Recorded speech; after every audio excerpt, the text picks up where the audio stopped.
আর মাত্র কয়েকটা দিন, হ্যাঁ কয়েকটা দিন পরেই আমরা সবাই এই 2024টাকে বাই বাই, একদম চির বিদায় জানিয়ে 2025কে ওয়েলকাম করব। এবং সেই 25 আসতে আর হয়তো কত 7-8 দিন সময় লাগবে, কিন্তু আগামীকাল 2024-এর 25 তারিখ ডিসেম্বর, এই 25 তারিখ হচ্ছে খ্রিস্টানদের যেটা যীশু খ্রিস্টের জন্মদিন বলা হয়। তো সেই মেরি ক্রিসমাস সবাইকে, যারা খ্রিস্টান বন্ধুরা রয়েছে সবাইকে, এবং সাথে সাথে প্রত্যেককেই। আমার মনে হয় ধর্ম যার যার উৎসব সবার যেটা বলা হয় সেটাই, যে সবাইকেই সব রকম উইশ করলাম। এইবার ব্যাপার হচ্ছে যে আমরা আজকে যে ভিডিওটা দেখব সেটা ক্রিসমাস নিয়েই, এবং সেখানে যেহেতু এই খ্রিস্টান বা ইসলাম দুটোই হচ্ছে অ্যাব্রাহামিক রিলিজিয়ন, সেই জন্য এদের যে গোড়া রয়েছে সেটা একই। সেই জন্য আমার মনে হয় যে কোরআন এবং বাইবেল এই দুটোতে ক্রিসমাস সম্বন্ধে কি বলা রয়েছে সেটা জানা অবশ্যই দরকার। তো আজকের ভিডিওটাই সেটা নিয়েই হবে, যেটার টাইটেল হচ্ছে ক্রিসমাস সম্পর্কে মন্তব্য, কোরআন এবং বাইবেল। হ্যাঁ, তো ক্রিসমাস নিয়ে যা বলা হয়েছে কোরআন এবং বাইবেলে ডেসক্রিপশন বক্সে লিংক দিয়ে রাখবো, সেখানে গিয়ে অরিজিনাল ভিডিওটা দেখো, সাথে সাথে জানা লাগে লাইক শেয়ার সাবস্ক্রাইব করে দিও। 25শে ডিসেম্বর বিশ্বজুড়ে পালিত হয় খ্রিস্টীয় ধর্মাবলম্বীদের সবচেয়ে বড় ধর্মীয় উৎসব বড়দিন বা ক্রিসমাস। ব্রিটানিকা, জিজাস.নেট সহ বহু সংস্থার মতে ক্রিসমাস হচ্ছে যীশুখ্রিস্টের জন্মদিনের উৎসব। কিন্তু আসলেও কি যীশুখ্রিস্টের জন্ম 25শে ডিসেম্বর হয়েছিল? একাধিক সংস্থার একাধিক গবেষণা বলছে ভিন্ন কথা। চলুন দেখে নেই যীশুখ্রিস্টের জন্ম আসলে কবে। যীশুখ্রিস্ট, ইংরেজিতে জিজাস ক্রাইস্ট। খ্রিস্টান ধর্মের পাশাপাশি ইসলাম ধর্মাবলম্বীরাও যীশুখ্রিস্টকে বিশ্বাস করেন, যদিও মুসলিমরা সচরাচর তার আরবি নাম ঈসা আলাইহিসসালাম ব্যবহার করে থাকেন। পবিত্র কোরআন ও হাদিসের ভাষ্য মতে ঈসা আলাইহিসসালাম বা যিশু ছিলেন বনি ইসরায়েলদের বংশের শেষ নবী। তাকে আল্লাহ আসমানি কিতাব ইনজিল দান করেন এবং একসময় তাকে জীবিত অবস্থায় আসমানে উঠিয়ে নেন, এবং কিয়ামতের আগে তিনি আবারও ফিরে আসবেন পৃথিবীতে। মুসলিমদের বিশ্বাস ঈসা আলাইহিসসালামকে দেয়া ইনজিলের পরিবর্তিত রূপই হচ্ছে বর্তমান বাইবেলের নিউ টেস্টিমেন্ট বা গসপেল। কিন্তু বাইবেলের কোথাও যীশুখ্রিস্টের জন্মের তারিখ উল্লেখ নেই, এমনকি তার জন্মের সালও উল্লেখ নেই। তবে বহু খ্রিস্টান চার্চ ও ঐতিহাসিকদের গবেষণা থেকে এতটুকু জানা যায় যে তার জন্মের সময়টা ছিল খ্রিস্টপূর্ব 6 থেকে 4 অব্দের মধ্যে। তাহলে 25শে ডিসেম্বর কেন পালিত হয় যীশুখ্রিস্টের জন্মদিন? লাইফ সায়েন্সের একটি প্রতিবেদন মতে যদিও বিশ্বজুড়ে 25শে ডিসেম্বর যীশুখ্রিস্টের জন্মদিন পালন করা হয়, কিন্তু অধিকাংশ খ্রিস্ট ধর্মীয় গুরুই এটা স্বীকার করেছেন যে ওই দিন যিশুর জন্মদিন না। বিভিন্ন ঐতিহাসিকদের গবেষণা মতে 25শে ডিসেম্বর ক্রিসমাস উৎসবের শুরু করে রোমান ক্যাথলিক চার্চ, কারণ এই দিনে প্রাচীন রোমানদের স্যাটার্ন দেবতার উৎসব ছিল। অর্থাৎ ক্রিসমাস উৎসবটি শুরু করা হয় এক প্রাচীন মূর্তি পূজার উৎসব থেকে। আর এই কথাটি কোনো মুসলিম গবেষকের না, বরং খ্রিস্ট ধর্মাবলম্বী গবেষকরাই বলছেন।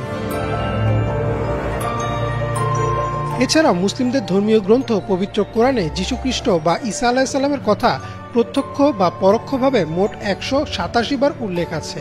তাকে পবিত্র কোরআনে আল মাসি বলা হয়েছে। পবিত্র কোরআনে ঈসা আলাইহিসসালামের জন্মের কথা উল্লেখ আছে, কিভাবে মারিয়াম আলাইহিসসালাম তাকে জন্ম দেন এবং কিভাবে তিনি মায়ের কোলে থাকা অবস্থায় কথা বলা শুরু করেন। কিন্তু কোরআনেও ঈসা আলাইহিসসালামের জন্মের কোনো তারিখ উল্লেখ নেই, তবে কিছু ইঙ্গিত পাওয়া যায় কোরআন থেকে। পবিত্র কোরআনে আল্লাহ বলেন, এই খেজুর গাছের কাণ্ড তোমার দিকে নাড়াও, তোমার উপর তাজা ও পাকা খেজুর পড়বে। এই আয়াতে আল্লাহ যীশুখ্রিস্ট বা ঈসা আলাইহিসসালামের জন্মের সময় তার মা মারিয়াম আলাইহিসসালামের কথা উল্লেখ করেছেন। তিনি যখন দূরে কোনো এক নির্জন জায়গায় ঈসা আলাইহিসসালামকে জন্ম দিচ্ছিলেন, তখন আল্লাহ তাকে নির্দেশ দেন যে খেজুর গাছের কাণ্ড ধরে ঝাঁকাতে, যেন তাজা পাকা খেজুর তার সামনে পড়ে আর তিনি তা খেতে পারেন। আর ডিসেম্বর মাস বা শীতকালে খেজুর পাকে না। এছাড়াও বাইবেলের নিউ টেস্টিমেন্টের গসপেল অফ লিউকেও এমন বহু তথ্য পাওয়া যায় যা থেকে নিশ্চিত হওয়া যায় যে যিশুর জন্ম শীতকালে তথা ডিসেম্বরে হয়নি। গসপেল অফ লিউকে বলা আছে, এবং কাছাকাছি মাঠে রাখালরা বাস করত রাতের বেলা তাদের মেষপাল পাহারা দিতে। অর্থাৎ যিশুর জন্মের সময় রাতের বেলা রাখালরা মাঠেই মেষ পাহারা দেওয়ার জন্য থাকত। বহু খ্রিস্টান গবেষকের মতে যদি এটা শীতকাল হতো তাহলে রাখালদের মাঠে থাকার কথা না। বিভিন্ন ঐতিহাসিকদের গবেষণাপত্র, বই ও ধর্মীয় গ্রন্থ পর্যালোচনা করে 2021 সালের 19 নভেম্বর লাইফ সায়েন্সে প্রকাশিত প্রতিবেদনটিতে দাবি করা হয় যে যীশুখ্রিস্টের জন্ম 25শে ডিসেম্বর না, এবং তার জন্মের সঠিক তারিখটিও জানা যায়নি। শুধু জানা গেছে সম্ভাব্য সময়কাল। বিশ্বের প্রায় সব খ্রিস্টান সংস্থাগুলো বিষয়টি স্বীকার করে নিলেও 25শে ডিসেম্বরই পালিত হচ্ছে যীশুখ্রিস্টের জন্মদিন। ইমরান মাহমুদ, বাংলা ভিশন। ভিডিওটাতে আমরা যেটা দেখলাম সেটা হচ্ছে যে অ্যাকচুয়ালি যীশু খ্রিস্টের যে জন্মদিন, আমিও শুনেছি, অনেক আগে শুনেছি যে অ্যাকচুয়ালি এই 25শে ডিসেম্বর কিন্তু যীশু খ্রিস্টের জন্মদিন নয়, সেটা অনেক আগেই হয়েছিল। এবং এখানে যেটা দেখলাম খ্রিস্টপূর্ব 4 থেকে 6 অব্দে তার জন্ম, যদিও এটা নিয়েও ডাউট রয়েছে। এবং পরবর্তী সময়ে 25শে ডিসেম্বরটাকে যেহেতু রোমান ক্যাথলিক চার্চ এটাকে শুরু করেছিল, এবং সেটারও কারণ ছিল, কারণ সেই সময় রোমান ক্যাথলিক মানে রোমান যে দেবতা ছিল স্যাটার্ন, তাকেই পুজো করা হতো এই সময়ে। তো সেই দিন অনুসারেই যীশুখ্রিস্টের জন্মদিন ধরা হয় 25শে ডিসেম্বর, এবং সেটা গড়পড়তায় এখনো চলছে সব জায়গায়। আর ইসলামের সঙ্গে কিভাবে যোগ সাজস রয়েছে সেটা আমরা দেখলাম, এর আগেও আমরা দেখেছি। কোরআনে উল্লিখিত রয়েছে তাকে ঈসা আলাইহিস সালাম বলা হচ্ছে, এবং মারিয়াম রাদিয়াল্লাহু উনি তার মাতা যেটা হচ্ছে মেরি, মেরির কথা বলা হচ্ছে। কোরআনে উল্লেখ আছে যে তুমি কাণ্ড ধরে নাড়া দাও এবং খেজুর পড়বে।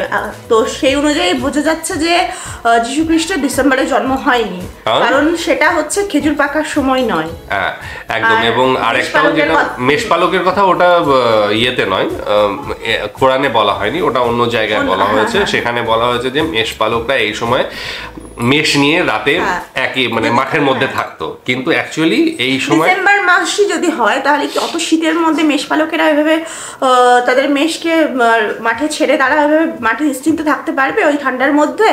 সেটা এখানে বলা হচ্ছে, তাহলে এটা ডিসেম্বর মাস হতে পারে না।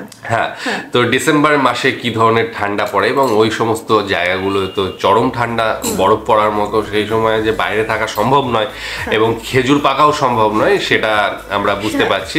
বনি ইসরায়েলের যে শেষ নবী, মানে বনি ইসরায়েল যে গ্রুপটা বেরিয়েছে, মানে অ্যাকচুয়ালি সেইটা আমরা যেটা দেখলাম, শেষ নবী ছিলেন ঈসা আলাইহিস সালাম, যেটা আমাদের যীশু খ্রিস্ট বলা হয়। তো সেই ঈসা আলাইহিস সালাম কিন্তু আবার আসবেন, একবারে জীবিত, তাকে ঈশ্বর নিয়ে নিয়েছেন, আল্লাহ নিয়ে নিয়েছেন বলা হয়, এবং তাকে আবার পাঠানো হবে যখন কিয়ামত আসবে। এর আগের একটা ভিডিও দেখেছিলাম, মনে আছে যে দাজ্জালকে মারার জন্য আসবে, ইমাম মেহেদী সামনে থেকে নামাজ পড়াবে, নামাজ আদায় করবে, এবং সেখানে আমরা জেনেছিলাম যে ঈসা আলাইহিস সালাম ফিরত আসবে, এবং তার হাতে দাজ্জালের মৃত্যু ঘটবে, এবং তারপরে আরো 7 বছর ঈসা আলাইহিস সালাম কি বলে রাজত্ব করবেন। তো এই ছিল মোটামুটি পুরো ঘটনাটা। এবং যাই হোক, যেটাই হোক, আমরা 25শে ডিসেম্বর ব্যাপারটা, সেটা উৎসবটা আমরা সবাই পালন করি, সারা বিশ্ব পালন করছে, এবং সেটাকে একটা বিশেষ দিন হিসেবে ধরা হয়। মানে ধর্ম বর্ণ নির্বিশেষে সবাই এখন উদযাপন করে এটা সবার মধ্যে, এবং ক্রিসমাস পালন হচ্ছে সেটার দিকে আমরা কিন্তু সবাই নজর রাখি। টিভিতে আমাদের থাকে যে হ্যাঁ এই জায়গাটাই বেশ ভালো হয়েছে তো ক্রিসমাসটা, এবং অনুষ্ঠানও হয়, বিভিন্ন জায়গায় অনুষ্ঠানও হয়, বিভিন্ন গান বাজনা হচ্ছে, তারপরে বিভিন্ন জায়গায় প্রে যেটা করা হয় চার্চে, ওটা তো মোটামুটি চললো 1 তারিখ অবধি, ঠিক আছে। তো এই জিনিসগুলো দেখতে ভালো লাগে, থাকতেও ভালো লাগে, এবং অবশ্যই যাদের যাদের ধর্ম তারা সবাই অবশ্যই তাদের ধর্ম পালন করবে, এবং খুব ভালো করে করবে, সাথে আমরা যারা রয়েছি তারাও আনন্দ করব। তো যাই হোক, আশা করি ভালো লেগেছে, এবং ভালো লাগলে তোমরা অবশ্যই কমেন্টস করবে, কমেন্টসে তোমাদের মতামত জানিও। আর নতুন কোনো ভিডিও দেখতে চাইলে অবশ্যই আর ক্রিসমাসের কোন ব্যাপারটা তোমাদের ভালো লাগে সেটা জানাবে এবং লিংকগুলো শেয়ার করো। যেমন আমার কেক খাওয়া ব্যাপারটা ভীষণ ভালো লাগে, তো তোমাদের কোন বিষয়টা বেশি ভালো লাগে একদম। তো যাই হোক, আজকের মতো এখানেই শেষ করছি। আগামী দিন আবার আসছি অন্য কোনো ভিডিও নিয়ে, ততক্ষণের জন্য স্টে টিউনড। টাটা।